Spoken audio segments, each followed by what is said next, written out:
இன்னைக்கு மயிலாப்பூருக்கு தாங்க வந்திருந்தேன். வந்திருந்த இடத்துல பார்த்தீங்கன்னா, ஒரு அக்கா வந்து அழகா கூடலாம் பின்னிட்டு இருந்தாங்க. எங்கேன்னு பார்த்தீங்கன்னா, நம்ம சாய்பாபா கோவிலுக்கு லாஸ்ட் எண்டில பார்த்தீங்கன்னா, இங்கே குளம் இருக்கும் பார்த்தீங்கன்னா, நம்ம சிவன் கோயில் போகிறோம். அதுக்கு ஆப்போசிட்டில் தான் பார்த்துருக்கேன்.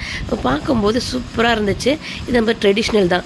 நம்ம ஓலையில் தான் அங்கே பனை ஓலையில் செஞ்சுருக்காங்க. இது எல்லாமே பார்த்தீங்கன்னா, நேச்சுரலாக செஞ்சுருக்காங்க. அவ்வளோ இவங்க தான் பண்ணிக்கிட்டு இருக்காங்க. ஓன் மேனுஃபேக்சர் பண்ணிகிட்டு இருக்காங்க. சாவி கொத்து, கீச்சன்லாம் பார்த்தீங்கன்னா டிஃப்ரெண்ட்டாக இருந்தது. இந்த மரம்லாம் பார்த்தீங்கன்னா, ஸ்மெல்லை பார்க்கும்போதே செம்ம வாசனையோடு இருந்தது. அது மட்டும் இல்லை, குழந்தைங்களுக்கு யூஸ் பண்ணுற மாதிரி பார்த்தீங்கன்னா கேப்பு, அப்போ கரண்ட்டு போச்சுன்னு வச்சுக்கோங்க, விசிறி, கூடைங்க எல்லாமே கொடுத்துருக்காங்க. ஹேண்ட்பேக் கலெக்ஷன்ஸ் கூட கொடுத்துருக்காங்க. அது மட்டும் இல்லை, தோரணம் டைப்பு, இந்தமாதிரி பாக்ஸ் டைப்பில், பர்ஸ் டைப்பில் நிறைய டிஃப்ரெண்ட்டாக கலெக்ஷன்ஸ் கொடுத்துருந்தாங்க. கண்டிப்பாக நீங்கள் டேரெக்டாக போய் விசிட் பண்ணி பாருங்களேன். இது வந்து இவங்க ஒரு மேழ்மையாக செஞ்சிட்ருக்காங்க. அது வரைக்கும் நம்ம பாராட்டணும். இது மாதிரி இருந்தால் கண்டிப்பாக ஆதரிக்கலாம். இது வந்து ரோட் சைடில் தான் போட்டிருக்காங்க. கரெக்டாக லாஸ்ட் எண்டில் இந்த ரோட் சைடில் இந்த